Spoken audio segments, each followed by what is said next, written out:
é uma aula que vai falar sobre os trabalhos das avós que vocês fizeram.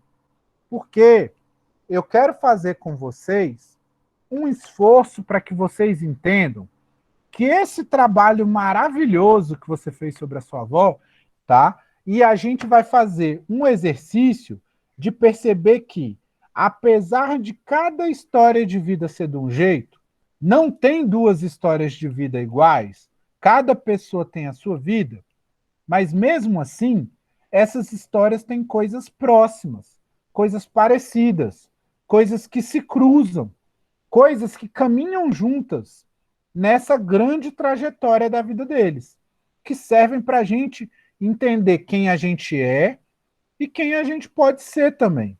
Professor, quando eu Oi. fui fazer o dever da avó, minha avó ficou emocionada. Chorei um monte. Então, olha que coisa Ficou bonita, muito porque feliz. assim, hoje em dia a gente vive um tempo, infelizmente, que a gente já vive um tempo onde as pessoas estão muito afastadas, muita coisa com tecnologia, então as pessoas, os jovens dão pouca atenção para as pessoas mais velhas, e a pandemia piorou isso muito, da gente não poder se encontrar, não poder se abraçar. Então, quando essas pessoas têm a oportunidade de contar a vida delas, elas se sentem valorizadas. Elas sentem assim que toda aquela luta dela teve um sentido, teve um porquê. Então é bonito, eu fico muito feliz de escutar isso, Arthur, que sua avó se emocionou. Porque essa emoção que ela coloca na história dela mostra que aquilo é muito importante para ela, para você, para a família como um todo. Para vocês terem uma ideia, esse ano eu li 143 trabalhos. Você fez um, eu corrigi 143 até agora. Desses 143 trabalhos que eu li, para vocês terem uma ideia, só 21 avós moram no mesmo lugar onde eles nasceram. 122 avós saíram da terra natal deles para procurar uma vida melhor em outro lugar. Porque vários deles falaram para vocês que a vida era difícil, que a vida era muito trabalho, que a vida era sofrida. Quantos não falaram que era uma vida na roça, de muito esforço? E, ao fazer isso, eles estão tentando mostrar como muita gente no Brasil teve que deixar a sua terra, o seu local de nascimento, para procurar uma oportunidade de vida. Todos, a maioria das avós e dos avós tiveram que sair para poder ter um trabalho mais digno, para conseguir ter uma moradia boa, para dar condição de estudo para os filhos. Então, ó, por exemplo, dos 143 avós, 23 vieram do Piauí, 21 vieram do interior de Goiás, 19 vieram da Bahia, 16 vieram de Minas Gerais, 13 vieram do Maranhão. E isso eu estou falando só os estados principais, porque teve Ceará, Sergipe, Paraíba, Rio de Janeiro, Tocantins, teve até avô e avó que veio de fora do Brasil. Teve duas avós, uma do Peru e uma do Equador, nos trabalhos esse ano. É a primeira vez que eu vejo trabalho sobre avós de fora do Brasil. Mas o mais interessante é perceber como todos esses caminhos tão diferentes convergem, vêm na direção do Distrito Federal, na direção de Brasília. Porque, mesmo que seu avô ou sua avó ainda more no lugar onde ele nasceu, ou que a sua avó tenha mudado para outro lugar que não é o Distrito Federal, mesmo assim, os pais de vocês vieram para cá. Então, a história do seu avô e da sua avó está ligada a Brasília porque você está aqui hoje em dia. Então, essa luta, essa busca por uma vida melhor, mais digna, se reflete no caminho que trouxe você até essa escola cheia de história que é o CF2 de Brasília, tá? Então, assim, a gente precisa conhecer essas histórias porque ensina a gente a dar valor para as coisas que a gente tem. Mostra que nada foi fácil e simples. Você está estudando no CF2 hoje, significa que os seus pais e os seus avós tiveram que passar por muita coisa para você poder estar aqui hoje. E a gente precisa conhecer e dar valor nisso, porque se a gente for olhar, por exemplo, quanto avô e quanta avó não falou no trabalho, como a infância foi difícil, como quando ele era criança, ele levava uma vida que parecia mais com a do adulto que com a da criança, porque já tinha que trabalhar, porque já tinha que arrumar casa, porque já tinha que ir para a roça para ajudar o pai e a mãe, porque senão não ia ter comida em casa. Muitos falam que para ele foi como não ter infância. Enquanto a gente vive uma época hoje em que a escola, a família tem obrigação de cuidar das crianças, de dar oportunidade para elas estudarem, na época do seu avô e da sua avó, muitas vezes eles não tiveram essa chance. A maioria estudou, mas quase nenhum terminou os estudos. Poucos foram os avós que terminaram os estudos. Alguns foram terminar o estudo depois que eram adultos, mas a maioria aprendeu só o básico, porque tinha que cuidar da sobrevivência, do trabalho na roça, da ajuda dos pais, de cuidar dos irmãos. Então, perceber como a infância deles, numa época em que as pessoas achavam normal criança trabalhar, que essa lei que proíbe crianças de trabalhar, o Estatuto da Criança e do Adolescente, ele é de 1990, galera. Ele é uma lei nova. Para vocês terem ideia, quando essa lei foi feita, eu já tinha 10 anos de idade. Eu nasci antes dela. E então essa coisa de que criança só tem que estudar e não pode ser posta para trabalhar é uma coisa recente.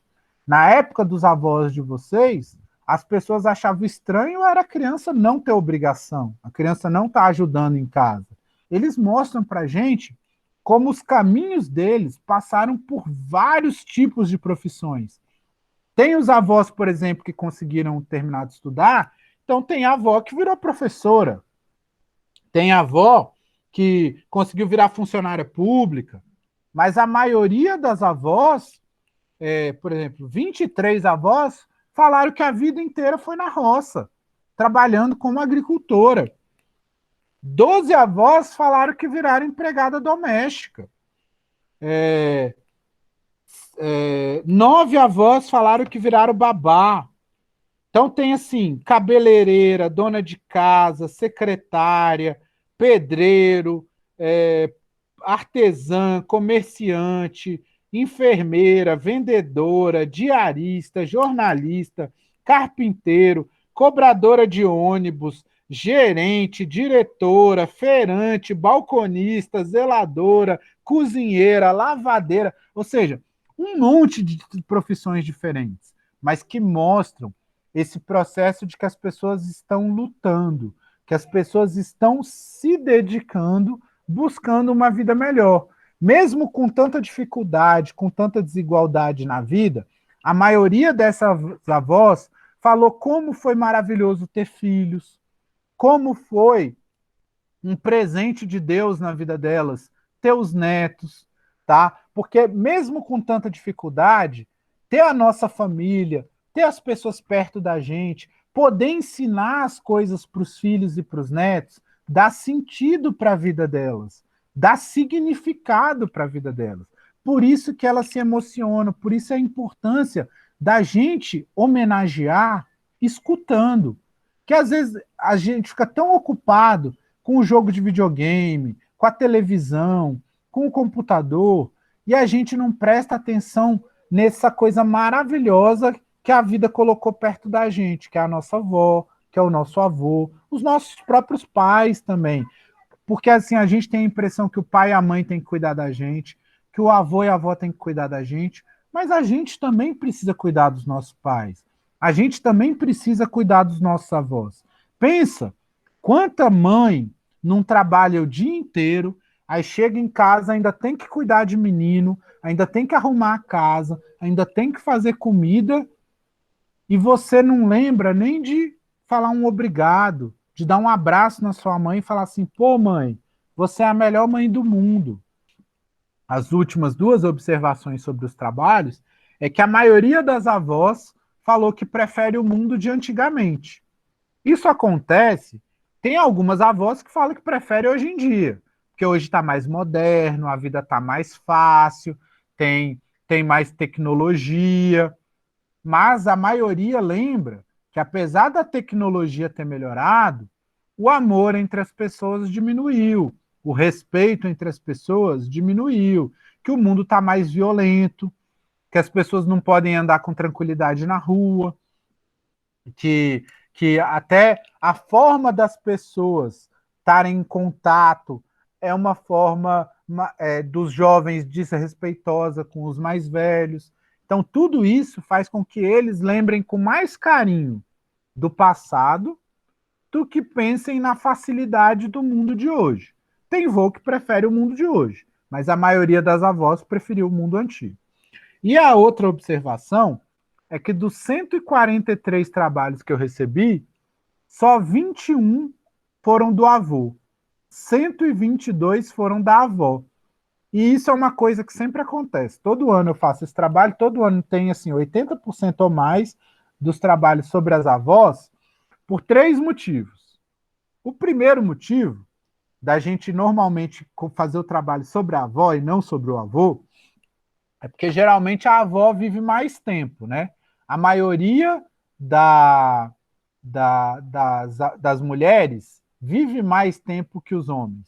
O tempo de vida das mulheres, em média, é de 10 a 11 anos maior que o dos homens. Por quê? Porque homem é bicho agressivo, violento, homem caça encrenca, caça confusão, briga com os outros na rua, anda mais rápido no carro. Então, assim, homem morre mais assassinado, homem morre mais em acidente de trânsito. Então, por isso, o tempo de vida dos homens geralmente é menor. E ainda tem a coisa da saúde, porque assim, a mulher cuida mais da saúde dela do que do homem, do que o homem. O homem geralmente só preocupa com saúde quando o problema dele já está muito avançado. E aí geralmente já não dá para resolver mais.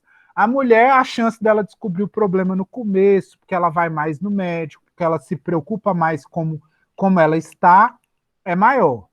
Então, geralmente, por esses motivos, a mulher vive mais. E aí é mais fácil ter contato com a história de vida da avó. Isso é um motivo. O segundo motivo é que também as mulheres são mais presentes. Quantas famílias não tem uma avó ou uma mãe que é pai e mãe ao mesmo tempo? Porque, infelizmente, era comum no passado e continua comum hoje em dia, homem que abandona a família. Homem que abandona a mulher quando ela está grávida, ou que abandona depois que o bebê nasce, vai fazer outra família. Então, muitas vezes, a única pessoa que tem para cuidar daquela família é a avó, é a mãe, porque os homens são ausentes. Então, às vezes, não tem tanta história do avô, porque tem muito avô que não faz parte daquela família. Ele ajudou a gerar a família, mas ele não ajudou a criar a família. Infelizmente, isso acontece muito. O terceiro motivo é que também, geralmente, as avós têm mais contato com os netos. Então, quando você vai procurar saber a história, muitas vezes a avó é mais carinhosa, ela gosta mais de contar a vida dela, ela está mais presente do que o avô. Então, muitas vezes, até quando você vai perguntar para o seu pai e para sua mãe, eles sabem mais da mãe deles do que do pai deles, porque a mãe conversou mais com eles, a mãe estava mais em casa. Então, muitas vezes, tem uma presença também de contato, de carinho maior da avó do que do avô, tá? Claro, tem exceção, tem avô que participa, tem avô que criou a família, mas a gente percebe pela grande quantidade de trabalho das avós que esse papel é mais desempenhado pelas mulheres, tá?